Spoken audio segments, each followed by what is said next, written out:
ಕೇವಲ ಲಾಭಕ್ಕೆ ಸಿದ್ಧಾಂತಗಳನ್ನ ಮತ್ತು ಜನರನ್ನ ಮುಂದಿಟ್ಕೊಳ್ತಾ ಇದ್ದಾವ ದಿಕ್ಕೆಟ್ಟ ಸರ್ಕಾರಗಳು. ಭಾವನಾತ್ಮಕ ವಿಚಾರಗಳನ್ನೇ ಕೆದುಕಿ ಬೇಳೆ ಬೇಯಿಸ್ಕೊಳ್ತಿರೋದು ಯಾಕೆ? ಅವರೇ ಹೇಳಿಕೊಂಡು ತಿರುಗುತ್ತಿರುವ ಹೆಸರಾಂತ ಪಕ್ಷಗಳು. ಇದೆಲ್ಲವೂ ಅಡ್ಜಸ್ಟ್ಮೆಂಟ್ಗಾಗಿಯಾ ಅಥವಾ ಅಡ್ಜಸ್ಟ್ ಆಗಿ ಹೋಗಿದ್ಯಾ?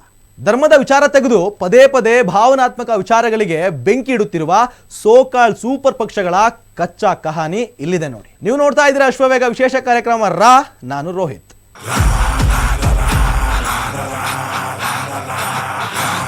ವೀಕ್ಷಕರೇ, ಬಣ ರಾಜಕೀಯದಿಂದ ಹಾವು ಸಾಯಬಾರ್ದು, ಕೋಲು ಮುರಿಬಾರ್ದು ಅನ್ನುವ ಧೋರಣೆಗಳನ್ನೇನಾದರೂ ಸರ್ಕಾರಗಳು ಮುಂದಿಟ್ಕೊಂಡಿದ್ದಾವ.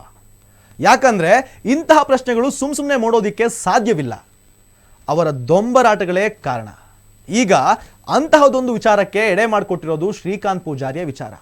ರಾಜ್ಯದೆಲ್ಲೆಡೆ ಅಲೆಯಂತೆ ಬೀಸ್ತಾ ಇದೆ ಈ ವಿಚಾರ.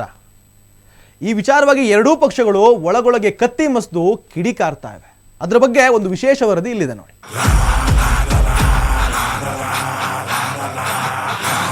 ಹೌದು ವೀಕ್ಷಕರೇ, ದೇಶದಲ್ಲಿ ಒಂದು ರೀತಿಯ ವಿಜೃಂಭಣೆ ಕಳೆ ಕಟ್ಟಿದೆ. ಮರ್ಯಾದಾ ಪುರುಷೋತ್ತಮ ಶ್ರೀ ರಾಮಚಂದ್ರನ ಅಯೋಧ್ಯೆಯ ಕಾರ್ಯಕ್ರಮಕ್ಕೆ ಇನ್ನಷ್ಟು ದಿವಸಗಳು ಬಾಕಿ ಇದೆ. ಈಗ ರಾಜ್ಯದಲ್ಲಿ ಸುದ್ದಿಯಲ್ಲಿರುವ ವಿಚಾರ ಅಂದ್ರೆ ಶ್ರೀಕಾಂತ್ ಪೂಜಾರಿಯ ವಿಚಾರ. ಇದು ತೀರಾ ಹಳೆಯ ವಿಚಾರವೇ. ಸುಮಾರು 2.5 ದಶಕಗಳ ಹಿಂದೆ ನಡೆದಿರುವ ಕೇಸ್ ಈಗ ರಿಓಪನ್ ಆಗುತ್ತೆ. ಶ್ರೀಕಾಂತ್ ಆತನೊಬ್ಬ 16 ಕೇಸ್ಗಳನ್ನ ಮೈಮೇಲೆ ಹಾಕೊಂಡು ಜೈಲ್ಗಳಿಗೂ ತಿರುಗಿ ಈಗ ಹಣ್ಣಾಗಿರುವ ಮುದುಕ. ಆತನ ಕೇಸ್ ರಿಓಪನ್ ಆಗಿ ಜೈಲು ಸೇರುವ ಹಂತದಲ್ಲಿದೆ. ಇದನ್ನ ಕಾಂಗ್ರೆಸ್ಸಿಗರು ಎಲ್ಲಾ ಹಳೆಯ ಕೇಸ್ಗಳ ಮರುಪರಿಶೀಲನೆ ಅಂತ ಇದ್ದಾರೆ. ಇದನ್ನ ಬಿಜೆಪಿಯವರು ಆತನೊಬ್ಬ ಹಿಂದೂ ಕಾರ್ಯಕರ್ತ, ಹಿಂದುತ್ವ ಅನ್ನೋ ವಿಚಾರಗಳಿಗೆ ಸಾಕಷ್ಟು ಬಾರಿ ಧ್ವನಿಯಾಗಿದ್ದಾನೆ, ರಾಮ ಮಂದಿರ ಲೋಕಾರ್ಪಣೆ ಹತ್ತಿರದಲ್ಲಿದ್ದಾಗಲೇ ಈತನ ಕೇಸ್ ರಿಓಪನ್ ಮಾಡಬೇಕಿತ್ತಾ ಅನ್ನುವ ಪ್ರಶ್ನೆಯನ್ನ ಮಾಡ್ತಾ ಇದೆ. ಯಾಕಂದ್ರೆ ಬಿಜೆಪಿಯವರು ಕಾಂಗ್ರೆಸ್ ಅವರನ್ನ ಹಿಂದೂ ವಿರೋಧಿ ಸರ್ಕಾರ ಅಂತ ಏರು ಧ್ವನಿಯನ್ನ ಮಾಡಿದ್ದಾರೆ. ಜೊತೆಗೆ ನಾವು ಹಿಂದೂ ಕಾರ್ಯಕರ್ತರು, ನಮ್ಮನ್ನು ಜೈಲಿಗಟ್ಟಿ ಅಂತ ಬಿಜೆಪಿ ನಾಯಕರು ಬೋರ್ಡ್ ಹಿಡಿದು ಬೀದಿಗಿಳಿದಿದ್ದಾರೆ. ಇಲ್ಲಿ ಒಂದು ಸಣ್ಣ ಸೂಕ್ಷ್ಮವನ್ನ ಗಮನಿಸಬೇಕಾಗತ್ತೆ. ವರ್ಷಕ್ಕೆ 1000 ಕೇಸ್ಗಳು ಕೋರ್ಟ್ ಮೆಟ್ಟಲನ್ನ ಏರಿದ್ರೆ ಬಗೆಹರಿಯೋದು ಕೇವಲ 10% ಅಷ್ಟೇ ಇರುತ್ತೆ. ಇಂತಹ ವಿಚಾರಗಳಲ್ಲಿ ಆಡಳಿತ ಸರ್ಕಾರ ಯಾಕೆ ಗಮನವನ್ನ ಕೊಡ್ತಿಲ್ಲ? ಓಪನ್ ಮಾಡಿಸ್ಲೇಬೇಕು ಅಂತಿದ್ರೆ ಇತ್ತೀಚೆಗೆ ರಾಜ್ಯದನ್ನೇ ಬೆಂಕಿ ಹಚ್ಚಿದ ಅದೆಷ್ಟೋ ವಿಚಾರಗಳಿವೆ. ಅವುಗಳು ಯಾವ ಕಾರಣಕ್ಕೆ ಓಪನ್ ಆಗಲಿಲ್ಲ ಅಥವಾ ಮುನ್ನೆಲೆಗೆ ಬರಲಿಲ್ಲ? ಗೃಹ ಸಚಿವರೇ ತೀವ್ರ ಕೇವಲವಾಗಿ ಸಮಜಾಯಿಷಿಯನ್ನ ಕೊಟ್ಟು ವಿಚಾರವನ್ನ ಮುಗಿಸ್ಬಿಟ್ಟ ಎಷ್ಟೋ ಕೇಸ್ಗಳು ರಾಜ್ಯದಲ್ಲಿವೆ. ಹಾಗಿದ್ರೆ ನಿಜವಾಗ್ಲೂ ಕಾಂಗ್ರೆಸ್ ಹಿಂದೂ ವಿರೋಧಿ ಸರ್ಕಾರನ? ಯಾಕಂದ್ರೆ ಬಿಜೆಪಿಗರೇ ಹೇಳುವ ರೀತಿ ಗ್ಯಾರಂಟಿ ಎನ್ನುವ ಟ್ರಂಪ್ ಕಾರ್ಡ್ ಹಿಡಿದುಕೊಂಡು ಅಧಿಕಾರಕ್ಕೆ ಬಂದಿದೆ ಕಾಂಗ್ರೆಸ್ ಸರ್ಕಾರ ಅನ್ನಲಾಗಿದೆ. ಹಾಗಾದ್ರೆ ಇದಕ್ಕೂ ಮುಂಚೆ ಆಡಳಿತದಲ್ಲಿ ಇದ್ದದ್ದು ಬಿಜೆಪಿ ಸರ್ಕಾರವೇ. ಆಗ ಯಾಕೆ ಈ ರೀತಿಯ ಕೇಸ್ಗಳು ಬಗೆಹರಿಯಲಿಲ್ಲ? ಯಾವ ಕಾರಣಕ್ಕೆ ಕೇವಲ ಕಾಂಗ್ರೆಸ್ಸಿಗರು ವಿಚಾರ ತೆಗೆದಾಗ ವೈಭವೀಕರಿಸಿ ಭಾವನಾತ್ಮಕವಾಗಿ ಬಂದಿಸೋದು ಯಾಕೆ? ಬಿಜೆಪಿ ಪಕ್ಷ ಹಿಂದೂ ಪರವಾಗಿ ನಿಂತಿರುವ ಪಕ್ಷ, ಅಜೆಂಡವನ್ನ ಮುಂದಿಟ್ಕೊಂಡು ಬಂದಂತಹ ಪಕ್ಷ. ಈ ವಿಚಾರವನ್ನ ವಿರೋಧಿಸುವಂತಿಲ್ಲ. ಆದ್ರೆ ಯಾವ ಕಾರಣಕ್ಕೆ ಅವರು ಸರ್ಕಾರದಲ್ಲಿದ್ದಾಗ ಅಥವಾ ಆಡಳಿತದಲ್ಲಿದ್ದಾಗ ಈ ವಿಚಾರಗಳ ಬಗ್ಗೆ ಗಮನ ಹರಿಸೋದಿಲ್ಲ? ಹಾಗಿದ್ರೆ ಪಕ್ಷದಲ್ಲಿ ಮುಂದೆ ನಿಂತು ಎದುರಿಸುವಂತಹ ನಾಯಕತ್ವದ ಕೊರತೆ ಕಡಿಮೆ ಇದೆಯಾ?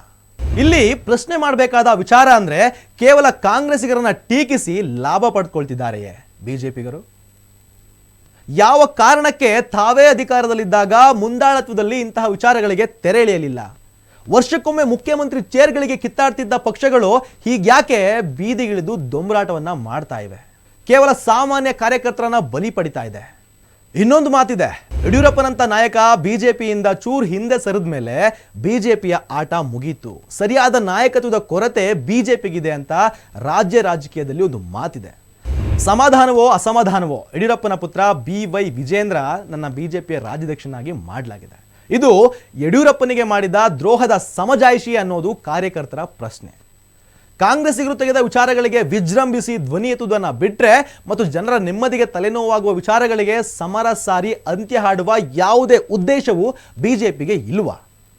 ಕೇವಲ ಮುಗಿಲೆದ್ದ ವಿಚಾರಗಳನ್ನು ಬಳಸಿಕೊಂಡು ರಾಜಕೀಯ ದಾಳವಾಗಿ ಬದಲಾಯಿಸಿಕೊಂಡು ಅಧಿಕಾರದ ಚುಕ್ಕಾಣಿ ಹಿಡಿಬೇಕು ಎಂಬ ಉದ್ದಟತನವ ಅನ್ನೋದು ಮುಂದಿರುವ ವಿಚಾರ. ಸದ್ಯ ಶ್ರೀಕಾಂತ್ ಪೂಜಾರಿಯ ಮನೆಗೆ ಮತ್ತು ಶ್ರೀಕಾಂತ್ ಪೂಜಾರಿಯ ವಿಚಾರಕ್ಕೆ ಸಾಕಷ್ಟು ಪರವಿರೋಧಗಳು ಕೇಳಿ ಬರ್ತಾ ಇದ್ದು, ಮರುಪರಿಶೀಲನೆ ಅಂತರ ಏನಾಗಬಹುದು ಅನ್ನೋದು ಕಾದು ನೋಡಬೇಕಾಗಿದೆ. ನೀವು ಬಿಜೆಪಿಗರು ಹಿಂದೂ ಎಂದು ಹೇಳಿಕೆಗೆ ಯಾವುದೇ ಮಾನ್ಯತೆ ಇಲ್ಲ. ನಿಮ್ಮದು ಅಡ್ಜಸ್ಟ್ಮೆಂಟ್ ರಾಜಕಾರಣವೇ? ಉತ್ತರಿಸಿ ರಾಜ್ಯದ ಜನತೆಗೆ. ದಯವಿಟ್ಟು ರಾಜ್ಯದ ಯುವಕರನ್ನ ಬಲಿ ಕೊಟ್ಟು ಮಜಾ ತೆಗೆದುಕೊಂಡು ರಾಜಕೀಯ ಮಾಡಬೇಕೆಂಬ ಹುಂಬತನ ನಿಮಗೆ ಯಾಕೆ? ಕೇವಲ ಕಾಂಗ್ರೆಸ್ಸಿಗರ ವಾದಕ್ಕೆ ಪ್ರತಿರೋಧವನ್ನ ತೋರಿಸುವ ನೀವುಗಳು ಹೇಗೆ ಹಿಂದೂ ವಾದಿಗಳಾಗ್ತೀರಾ? ಹೇಳಿಕೊಳ್ಳೋದಿಕ್ಕಾದ್ರೂ ನಾಚಿಕೆ ಅನ್ಸಲ್ವಾ?